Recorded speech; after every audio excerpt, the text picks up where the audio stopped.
aussi, ma destinée, c'est en moi. Amen. Ah oui.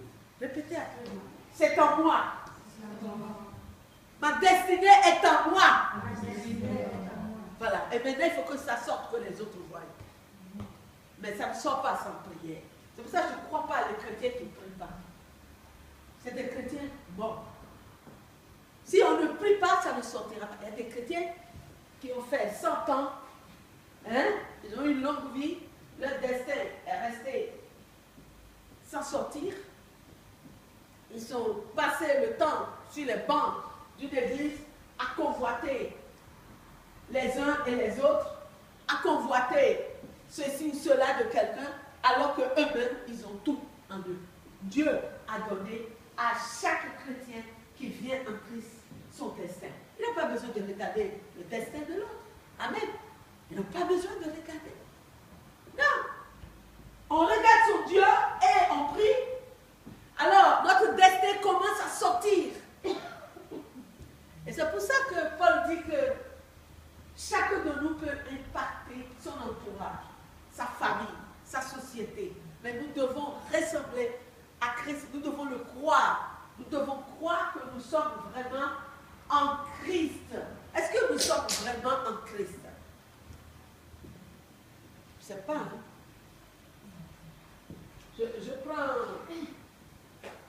Je prends une jeune fille qui dit, je crois en Christ. Ses pensées. Vous avez vu ce que Paul a dit? Nous étions morts dans nos pensées, dans nos fautes, dans notre conscience, dans notre cœur. Les yeux du cœur sont fermés, aveugles. Alors, si elle dit verbalement, je crois en Dieu, je crois en Christ, qu'est-ce qui va se passer? Mais si ces pensées, elle ne prie pas, ces pensées ne vont pas ressusciter. Ces pensées seront dans la mort. Ses yeux seront toujours fermés, les yeux du cœur seront fermés. Ses émotions. Et alors, quand les hommes vont passer, ces sentiments, ces émotions vont s'accrocher à des sentiments charnels. Qu'est-ce qui va se passer? Je donne un exemple. Eh bien, ces hommes-là vont aller un peu avec elle et la jeter dans la poubelle. Ce n'est pas le destin que Dieu a prévu. Pour ça, Dieu n'a pas prévu ça là. Le destin des cochons.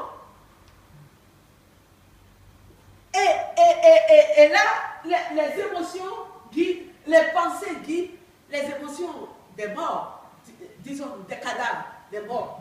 Les sentiments des morts, ça accroche le deuxième garçon, le troisième garçon, et ça pleure dans les poubelles, ça gémit, c'est dans un état épouvantable. Il faut toujours consoler, il faut toujours être derrière, mais ce n'est pas du tout ça, être né de nouveau. Ce n'est absolument pas ça. Paul dit ici que nous sommes assis, nous sommes des princes et des princesses. Amen. C'est moi qui jette à la poubelle mon mauvais caractère. Alléluia. C'est moi qui jette à la poubelle mes mauvaises actions. C'est moi qui jette à la poubelle mes mauvaises paroles. Mais moi-même, je suis une reine qui brille. Et je suis assis dans les lieux célestes avec Christ. Amen. Personne ne peut plus me jeter dans la poubelle. Répétez après moi. Personne ne peut plus me jeter dans une poubelle.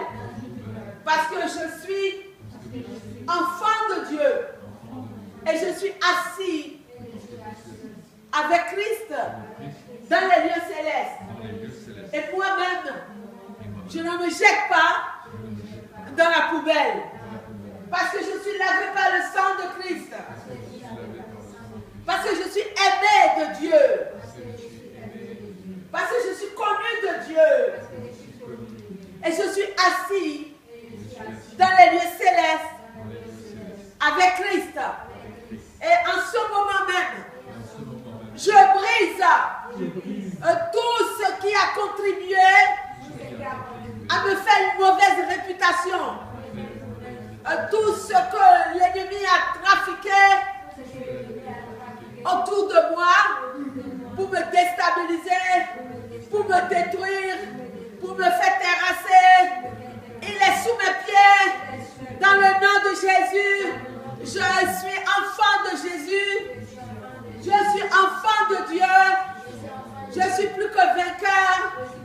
Je peux me lever et prier pour que ma destinée se réalise au nom de Jésus. Amen. Que le Seigneur vous bénisse. Alors nous allons prier.